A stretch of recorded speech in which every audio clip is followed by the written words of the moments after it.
Si on doit retenir un seul objet en lien avec le paranormal et l'au-delà, c'est bien sûr la table de Ouija. De nombreuses histoires plus ou moins étranges sont étroitement liées avec cet objet, au point que des films lui sont dédiés. Et ce sont certaines de ces histoires qu'on va découvrir aujourd'hui dans la petite histoire du paranormal. La Fabrique Audio présente La petite histoire.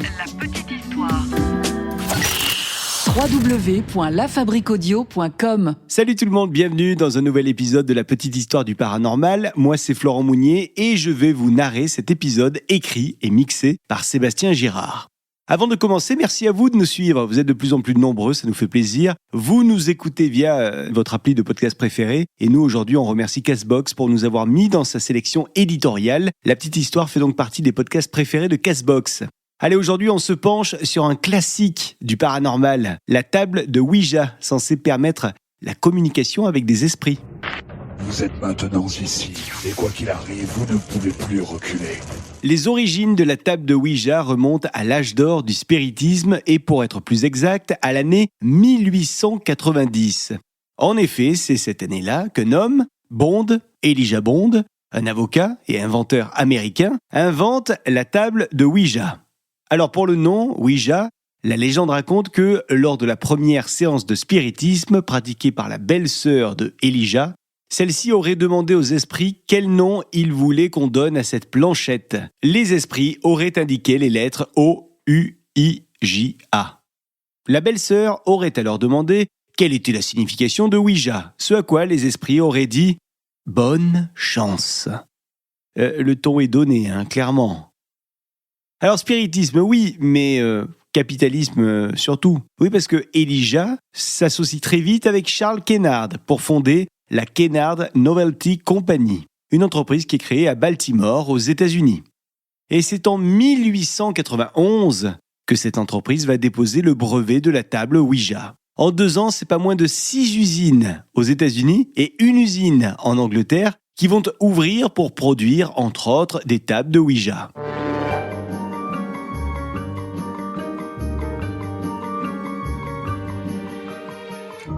Quelques temps plus tard, Elijah et Charles quittent la direction de l'entreprise et sont remplacés par William Fuld. William prend la tête de l'entreprise. Et forcément, comme tout bon chef d'entreprise qui se respecte, il va tester les objets que lui-même vend. Il va donc tester la table Ouija. William commence avec une séance de spiritisme qui se passe plutôt bien, même très bien, et c'est lors de cette séance que les esprits lui auraient conseillé de construire une nouvelle usine. Une usine à plusieurs étages, histoire d'agrandir son business. Et c'est ce que William va faire quelques années plus tard. Sauf que c'est cette usine qui va causer sa mort à William. En effet, le 24 février 1927, William grimpe sur le toit de son usine pour y superviser des travaux. À un moment, William prend appui sur un mât, mais le mât cède sous son poids. Et on retrouve William 3 étages plus bas. William Fuld va mourir de ses blessures à l'hôpital quelques heures plus tard. Et sa mort est la première mort d'une longue série en lien avec les tables Ouija. 3 ans plus tard, nous sommes en 1930 et nous sommes cette fois-ci à Buffalo. C'est là qu'un petit garçon découvre sa maman, Clotilde Marchand, assassinée. La mère a en fait été frappée à mort avec un marteau et elle a un chiffon imbibé de chloroforme dans la gorge. Alors la police arrive sur les lieux et elle mène l'enquête. La police finit par apprendre que 2 personnes ont été vues à proximité de la maison de Clotilde quelques heures avant sa mort. La première, Nancy Bowen, une guérisseuse de 66 ans. La seconde, Lila Jimerson, une enseignante de 36 ans.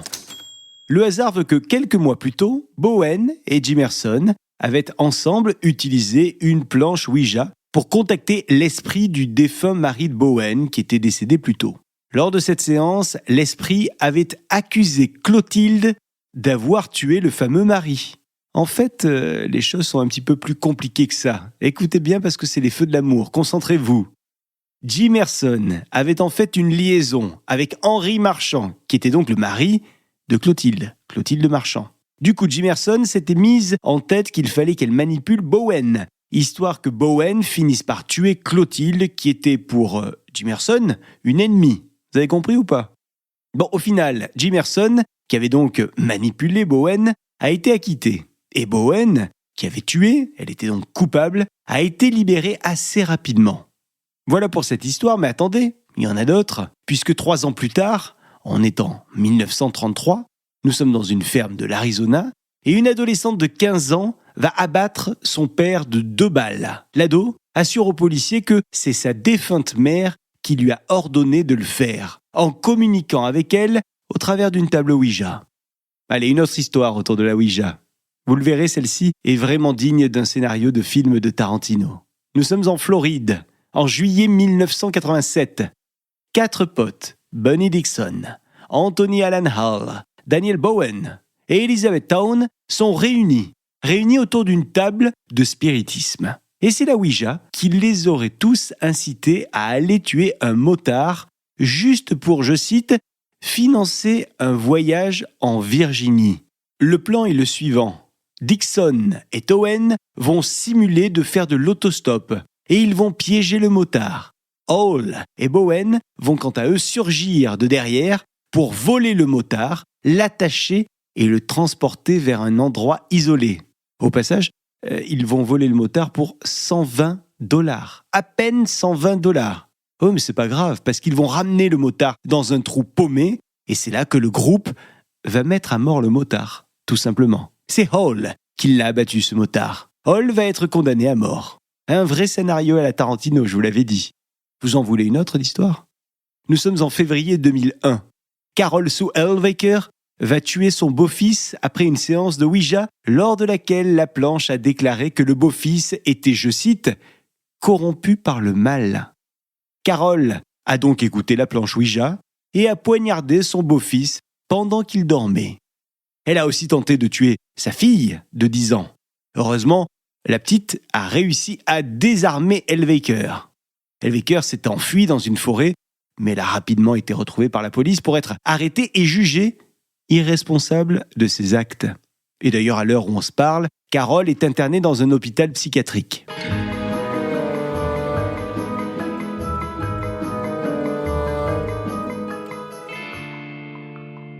Vous l'aurez compris, il y a de nombreuses histoires de meurtres qui ont été associées aux tables de Ouija. Il faut savoir qu'il y a des scientifiques qui se sont penchés sérieusement sur le sujet de ces tables qui bougent. Et ces scientifiques auraient trouvé une explication rationnelle. Sidney Fells, de l'Université de Colombie-Britannique au Canada, avec 2 autres collègues, se sont intéressés au Ouija après avoir vu des étudiants intrigués par cette planche lors d'une soirée spiritisme. Ils ont donc mené des expériences pour démontrer que l'inconscient pouvait influencer ce qu'on appelle les mouvements idéomoteurs. En fait, les mouvements idéomoteurs sont des processus psychologiques lors desquels une pensée ou une image mentale provoque une réaction musculaire, souvent d'un degré infime, et tout ça d'ailleurs sans que le sujet en soit conscient. Si vous avez déjà fait de la kinésiologie, les mouvements idéomoteurs, c'est ce qu'utilisent les kinésiologues pour ressentir les pensées qui vous traversent.